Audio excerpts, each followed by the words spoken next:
Hi, welcome to What's Happening. Here are the top 5 stories. At number 1, Nobel Laureate Professor Wole has faulted the nationwide address by President Bola Tinubu, saying it failed to address the brutal crackdown of the #EndBadGovernance protesters by security agencies.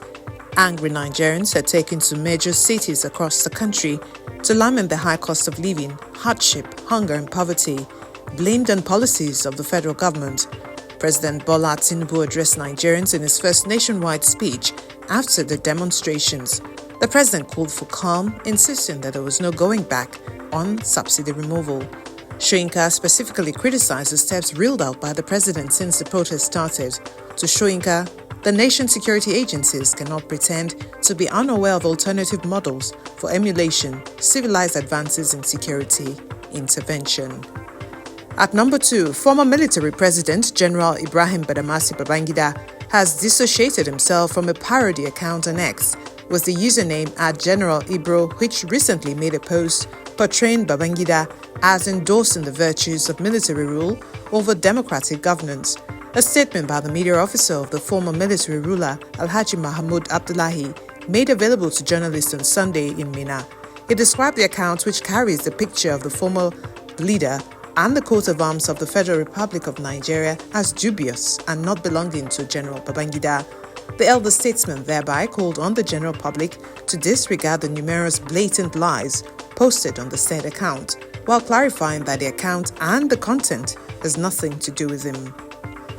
At number 3, the Joint Admissions and Matriculation Board, JAMB, has given universities and other tertiary institutions across the country up to the end of the month of August to disclose all admissions conducted outside its Central Admissions Processing System (CAPS) prior to 2017.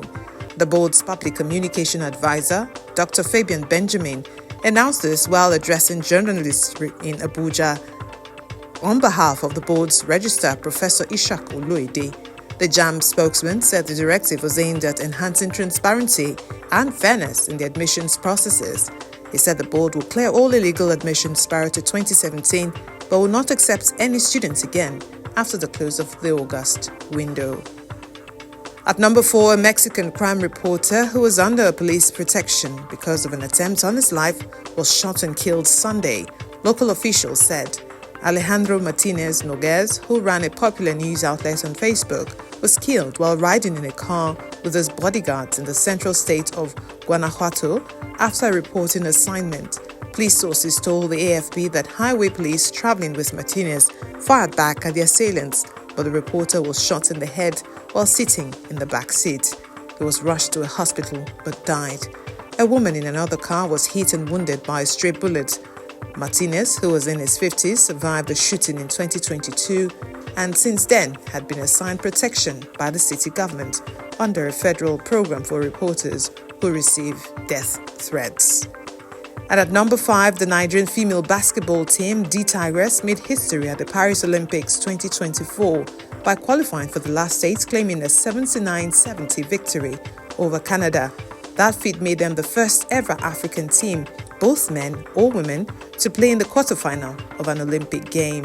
Nigeria's 3-time women's Afrobasket champions faced a tough test in the North Americans ranked 5 in the world. A win for the Tigress was non-negotiable as they hope to put behind them the loss to France. That's all for now. See you next time on What's Happening.